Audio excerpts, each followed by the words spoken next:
November 14th, hearing of the Town of Barnstable Licensing Authority. Only had one cup of coffee. We've got Mr. Larry Decker with us today, Miss Nancy Carlson Lidman. Also with us is our Director of Asset Management, Elizabeth Hartsgrove, our Liaison Officer, Christopher Kelsey, and our Licensing Assistant, Erin Logan. We'll go through the matters today. If anybody has any questions or comments, please let us know. As a first matter, I'd like to have a motion relative to the minutes of last meeting. I make a motion to, sorry. Go ahead. I make a motion to accept. Second. We're gonna have to do roll call, right? Yes, correct. We will have to do roll call and actually for attendance as well. So just to make sure, Larry Decker, are you present? Yes. Nancy Carlson Lidman Yes. and David Nunheimer? Yes. Okay, we do have a quorum officially for the record. And now for the vote on the minutes of October, Larry Decker. Yes, approved. Nancy Carlson Lidman Yes. and David Nunheimer. Yes. Thank you. That is unanimous. Okay. And before we get to the rest of the matters, for those of you who have not heard, Mrs. Hartsgrove will be departing the town of Barnstable and gracing the town of Bourne with her capabilities. Unfortunately for us, fortunately for them, it's been a tearful pleasure to work with you since you came in with, and I know that you came into very different circumstances, and you've done a very nice job of evening it out. And I think working with the consumers in the town to make this board a lot easier than it sometimes can be, and the process of applying and getting licenses under the town provisions much more consumer friendly. Thank you very much. Yes, it's been 8 years, and 5.5 of those 8 years with the town has been supporting the licensing authority. So you are my family, and this is a sad but joyful moment at the same time. So yes, but thank you so much for the kind words, David. Congratulations. Thank you. All right, the first matter we have is a request for a new junk dealer license from DePrisco Jewelers of 32 Weano Ave, Osterville, to sell secondhand goods. Is anyone here from DePrisco? Don't see anyone here, but we can table it for and see if they come in later. Okay, thank you. The second matter is Cape Quality Collisions, Inc., DBA Cape Quality Car Sales, to amend the corporate name from Cape Quality Collision, Inc. to Cape Quality Car Sales, Inc. Is anyone here from that entity? All right, why don't we table that as well? The next one is for Smithfield Market of Barnstable, LLC, DBA Barnstable Market, for a change of manager from Jeffrey Blankenship to Brian F. Smith. And I see Kathy Smith there with her name on the... Yeah, it's using my wife's computer today. So, Mr. Smith, you're just stepping into to all roles now. Yes, exactly. Jeff's going to be leaving us at the end of the year, so I'd like to take over as the manager of the license. Okay, great. Does anybody have any questions for Mr. Smith? He's been running these grocery entities for quite some time now. So he's going to manage both of the stores? No, I recently sold Peterson's Market in Yarmouthport, so I just have the one store, Barnstable Market, now. Okay. And Mr. Chair. Oh, go ahead.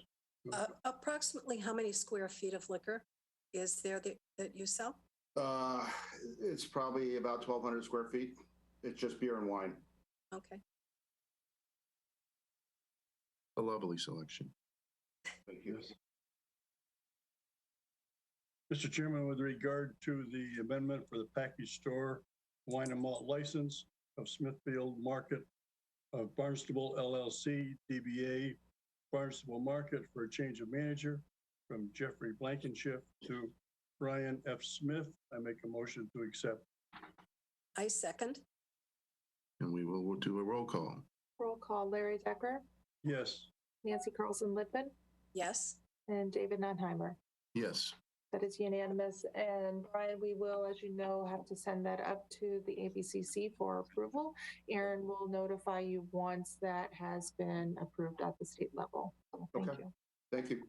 Thank you. Next matter on is at the House of Hatchets, the DBA House of Hatchets, 489 Bierce's Way, Hyannis, to amend the premise description of the general on-premise wine and malt license.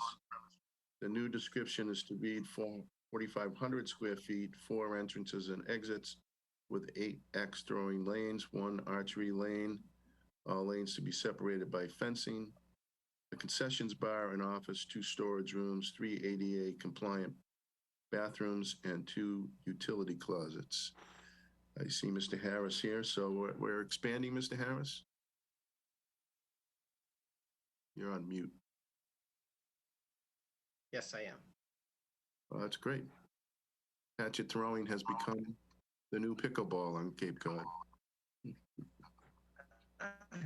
It's getting there. Let's hope. Mr. Decker. I do have one question. With regard to the changing the non-live entertainment to live entertainment, does that mean that you have had non-live entertainment for the axe throwing and now you're going to live where somebody's running across and you're throwing the axes at them? I can answer that for you, Mr. Decker. Yeah, when we were doing the administrative review of the application and the types of licenses that Mr. Harris had, we noticed that there was the license had actually gone as a non-live, and that's not true because clearly you can't do that without a live person. So it's a technical administrative request that we are doing to actually bring him into compliance with the correct license. So thank you. I like Larry's idea better. I have, Well, it depends on which side of the axe you're at.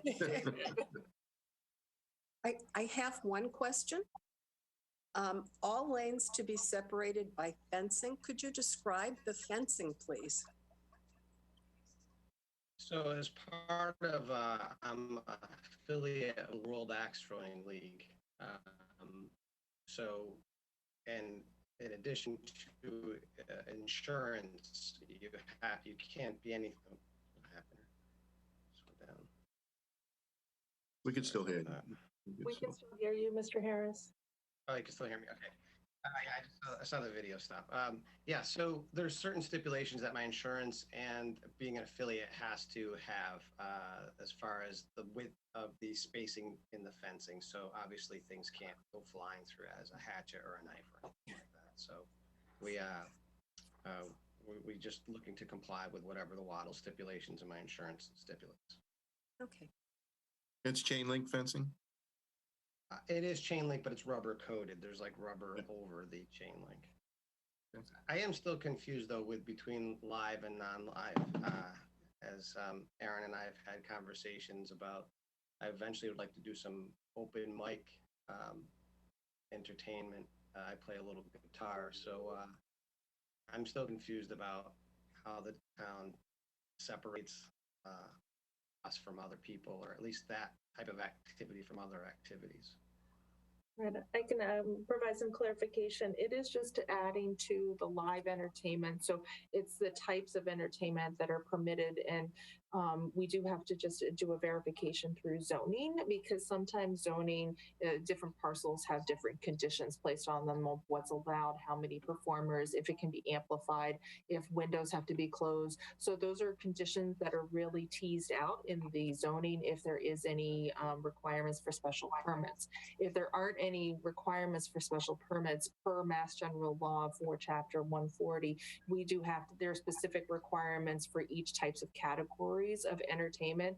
Therefore, we do have to be specific when you're applying for something that you see on the applications for your renewals, the list of whether it be cinema, whether it be performers, whether it be carnival acts or even stand up or anything of that nature, any type of entertainment, even dancing with by patrons has to be listed because it's included in a separate category of Mass General Law. So, but we can take you through that process to bring live performance if you want a mic with one instrument or acoustic, whatever your thoughts and your proposal is. Aaron and I will be able to help you through that process. Yeah, she's been fantastic. It's gotten a little confusing. I know we don't fit into a certain category, but it's great that you explained that for me. Thank you. Mr. Harris, I take it that going from 4 lanes to 8 lanes, you've been rather successful with the 4 lanes. Yeah, I mean, opening in a pandemic and expanding in a recession, I think people have aggressions. But what's really helped us a lot is we're really starting to get into more league play. And that's ultimately my goal, is to grow the sport, grow the activity. When we add archery, we hope to do some clinics for kids and try to get the younger youth involved and get them into another activity that's something other than a video game. Good. Great. Mr. Chairman, with regard to amending the general on-premises wine and malt liquor and entertainment for the House of Hatchets, Inc., DBA House of Hatchets, 489 Pierce's Way, Hyannis, to amend the premise description of the general on-premise wine and malt license with a new premise described as to read 4,500 square feet, 4 entrances and exits with 8 axe throwing lanes, 1 archery lane, all lanes to be separated by fencing, a concessions bar, an office, 2 storage rooms, 3 ADA compliant bathrooms, 2 utility closets, and adjust the axe throwing portion of the entertainment from non-live to live entertainment and expand from 4 axe throwing lanes to 8 axe throwing lanes and add 1 archery lane. I make a motion to accept. I second. Roll call. Roll call, Mr. Decker, Yes. Ms. Carlson Lidman, Yes. and Mr. Nunhammer. Yes. That is unanimous. Thank you. And Cliff, we will be having to send that to the ABCC as well for their vote. Aaron will let you know when that has been approved, okay? Appreciate it. Thanks so much. Thank you. Okay. Good luck. Luck. All right. So as another matter, we woke Mr. Colombo up early this morning, and he and his colleague, Mr. Brownlee, are requesting a extended closure for some period. Can you walk us through that? Okay. Hi, my name is Dave Colombo. I'm the president of 9 Lives Corp. And Scott Brownlee is an officer and the manager on the liquor license, also present. We're requesting to close on December 23rd till March 17th. Reason being is staffing and maintenance. We do a lot of maintenance, and we have a few things we have to do this year. Painting is the main thing, and refinishing of wood. And unfortunately, you can't do anything else in there while they're in there painting and refinishing the wood because dust would be flying and so on. So it's a step-by-step process there. But the main reason is staffing. We've already lost our J1s and our HVBs. We're slowly losing our seasonal staff. We've already lost this past week a couple of them. It's mainly the kitchen. And then we're going to be losing a lot more right before Christmas. They always go home, to be with their families. They head back south, want to be there for the holiday. And then in the front of the house, when Christmas comes, the kids are home from school and it's hard staff in the front. We're already on a skeleton crew as it is, and it's not getting any better. And definitely come Christmas, it's going to be really tough. We're, requesting to reopen on the 17th However, we could change that to a week earlier on the 10th. Reason being, again, is staffing.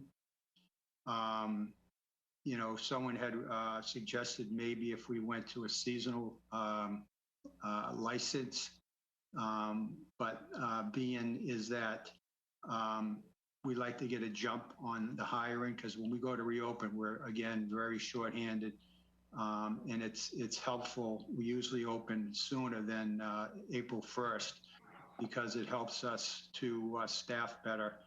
The pie gets a lot smaller when you're opening April 1st and trying to staff because everybody's looking to staff at that time. So that's basically, what our situation is. Great. Does anybody have any questions for either Mr. Colombo or Mr. Brownlee? Seeing none, I will entertain a motion. Mr. Chairman, that's all part of the consent agenda. All right. That's good. All right. So let's do a motion with respect to the consent agenda. Do we need to hear from Hillwinds? I don't think anything, but it's not on the consent agenda now. Just moving seasonal, okay. Right, and also, I'm sorry, and also that they are just a regular common victular. They do not have alcohol, so it is just a notification that they are just adjusting their time frame. Okay. Mr. Chairman, with regard to the consent agenda, I make a motion to accept as printed. And I second. Roll call vote, Larry Decker, Yes. Nancy Carlson-Littman, Yes. and David Nunheimer. Yes. That is unanimous. Thank you, Dave. And Thank you, gentlemen. yeah, thank you so much. Appreciate that. Thank you. All right. Have a good one. Thank you. All right. Moving along. Officer Kelsey, you have anything to add for us today? You're on mute. Just a question. We have two issues that we're supposed to go for today, and we don't have representation from either of those, meaning Cape Quality Collision and to Prisco. Is the board going to move those to December? Yes, they'll actually just be shifted over to the December meeting. Yes. Okay. Right. Anything else? Not today. Ms. Hartsgrove, other than your departure? Yes, actually, if you had seen in the staff report, there were actually quite a few little updates that I included in there. The first is that question 3 on the ballot, the election ballot, did not pass. Therefore, we are moving forward as usual with the package store licenses. There are no changes to the package store licenses or any type of alcohol licenses accepting out of state IDs or any of those kinds of things that were within the bill that was forward for consideration. So nothing has changed as far as that. Just as a reminder that also the outdoor dining for businesses on Main Street in Hyannis, they have an outdoor dining agreement with the town if they are on town property. It is on a seasonal agreement, so we go from April 1st to November 15th every year.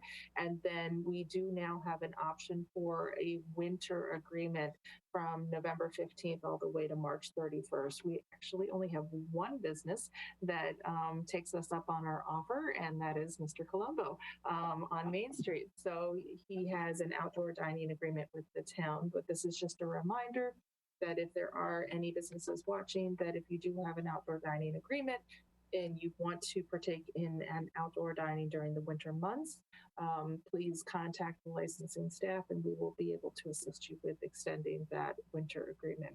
But this then follows into the next where as of March 31st, just a reminder that the governor's orders to suspend any regulations when it regards to alcohol, expansion of the description of premise for licensed establishments, as well as takeaway for alcohol, stops.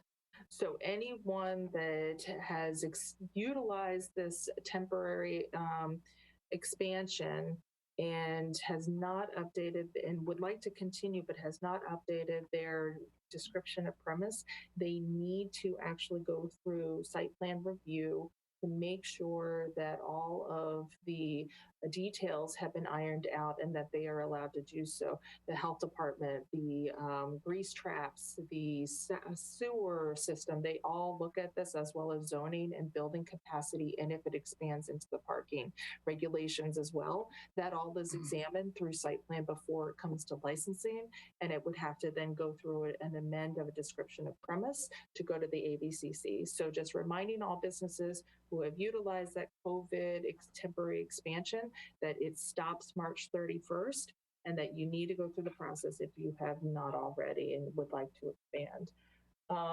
Also, another reminder for alcohol licenses that are watching that our renewal season for annual licenses we are in the thick of it. It is November 14th, and we need those renewal forms signed before the end of this month in order to make sure that you are in compliance moving forward with the renewal as a renewal. If you do not sign in the month of November, then we cannot have you as a renewal, and you will have to apply as a brand new license.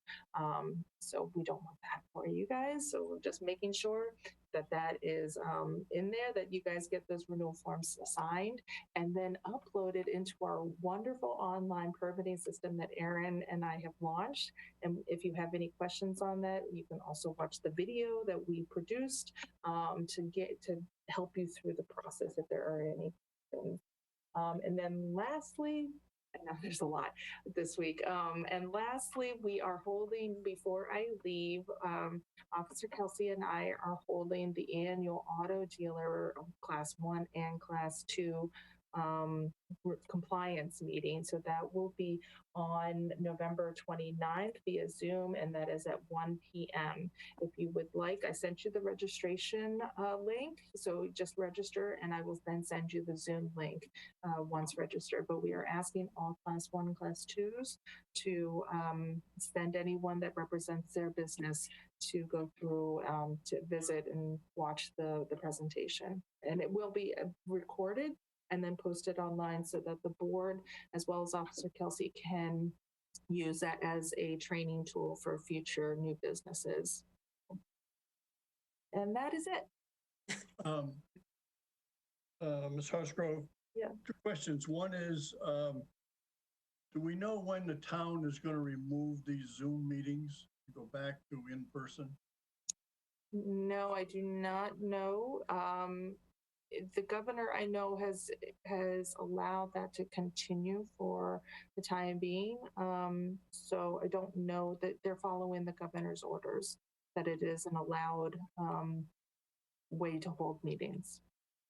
Okay, thank you. And my second question is, do we know who your replacement is going to be?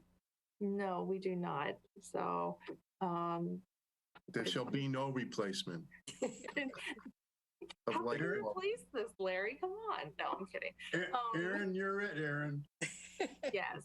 Yes. So Aaron and Chris are going to man the helm, and then the town is going to search for a new licensing director, as well as proper asset management deputy director. So whether that be internal or external, I'm not aware of what the process is or the time frame for that. I believe Mr. Anthony may be attending the next meeting, and you can be able to ask him questions, and I can supply his email address if you have questions that you would like to do offline with him. Okay. So that's December 12th is the next meeting, and we also have another one in December besides that one. That's correct. There are usually 2 in December, and then 2 in March and 2 in May, I believe, is our normal standard, which you have just approved on the consent agenda, the 2023 licensing calendar. So the reason for the 2 meetings, Larry, in December is for the alcohol and all of the renewals that we do, the mass renewal project that Aaron is knee deep in right now. So those will be Zoom. We actually do have one application that is going to be on, I believe, the December 12th agenda already that needed advertising. So we had to schedule that, and so that meeting will be via Zoom. Thank you. I'm just asking you these questions because it's the last chance I get. Well, yes and no. A while back, we were in discussion with regard to the sale of liquor licenses. Mm-hmm. And other than an unusual circumstance with the gratuit license, Right. we were concerned, I think you said that we would have, and correct me if I'm wrong, that we would have had to propose an amendment to go before the council to be approved if we were limiting the number of alcohol licenses, or how we were going to go about allowing or not allowing alcohol licenses to be sold. It doesn't actually require council approval. It is a licensing authority rules and regulations that is under your purview to amend as you see fit. However, you do need to go through the public hearing process. So what we did in the past, and this was David was here, but Larry, I don't believe you were, and Nancy, I know that you weren't back in 2015 when we did a complete overhaul of the rules and regulations. And we went through an extensive work session series of probably 6 to 9 months of working with community members to propose, look at changes, work on them in public setting, and have discussions. And then the staff would go back and make revisions and come back again. So I think it was about 6 months of effort in public setting. And that was actually after staff had worked with businesses on revisions prior to even bringing it forward for the board's consideration.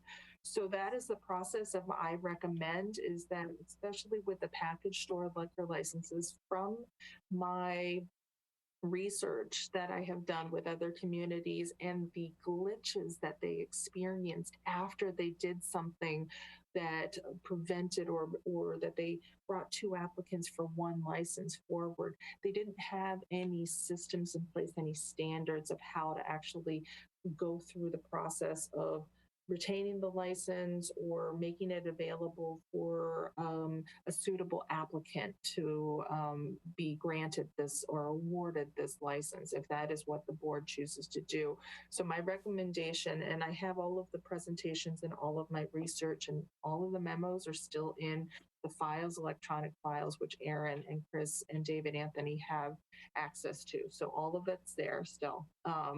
But my recommendation is just creating standards that are in the rules and regulations so that it is very clear for the applicant as well as the board and staff, so that you can move together collectively and that it is a lot more streamlined and there's really no ambiguity between, you know, what the process is.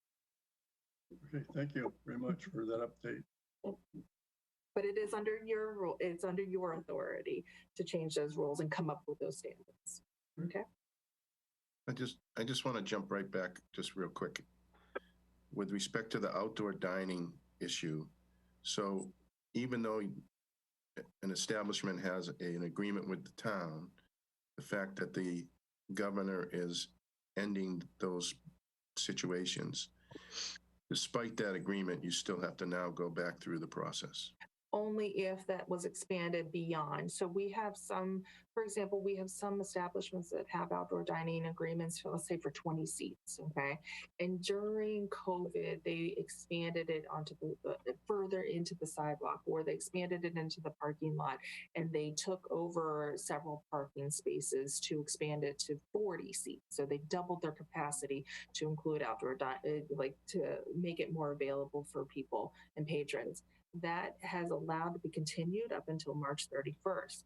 As of April 1st, that establishment has to go back to their 20 seats outdoor dining agreement. If they choose that they like the 40 seats out there, David, then what they need to do is go through site plan with Maggie Flynn and evaluate how that actually then needs to be shifted around. If all the other components that they need to be compliant with are met. So such as the parking standards, and is because we've had some that are actually encroaching into some other spaces or that is not even on their property. So we need to make sure that it's a very thorough review. And the state has, the ABCC has made that very clear on their website, as well as supplying some notices to the general public about that requirement coming up. Yeah, so we'll have that in the fall, in the spring with Officer Kelsey going around to deal with. Right.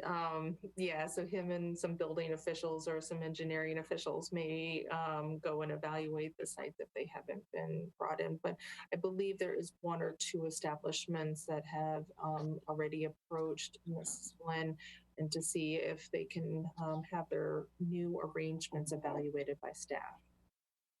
Great. All right, other than sad goodbyes, do we have anything? Oh, go ahead, Erin, I'm sorry. I apologize, but I'm a stickler. I do need a formal motions on both of those applications to be continued to November.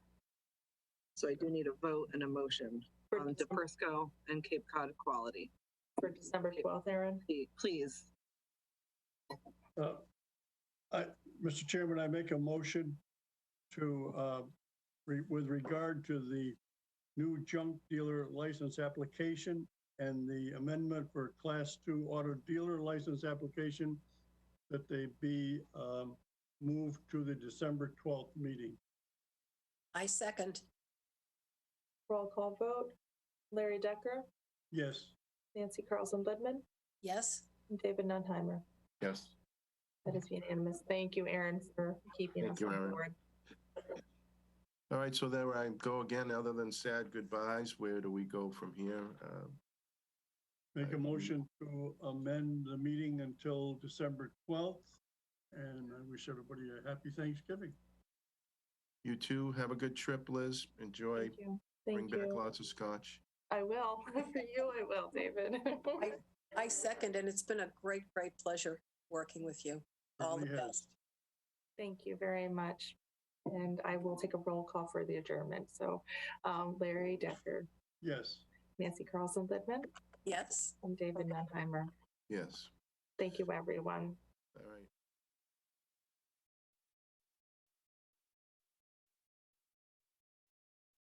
right. All donations to put up the Dennis House on Route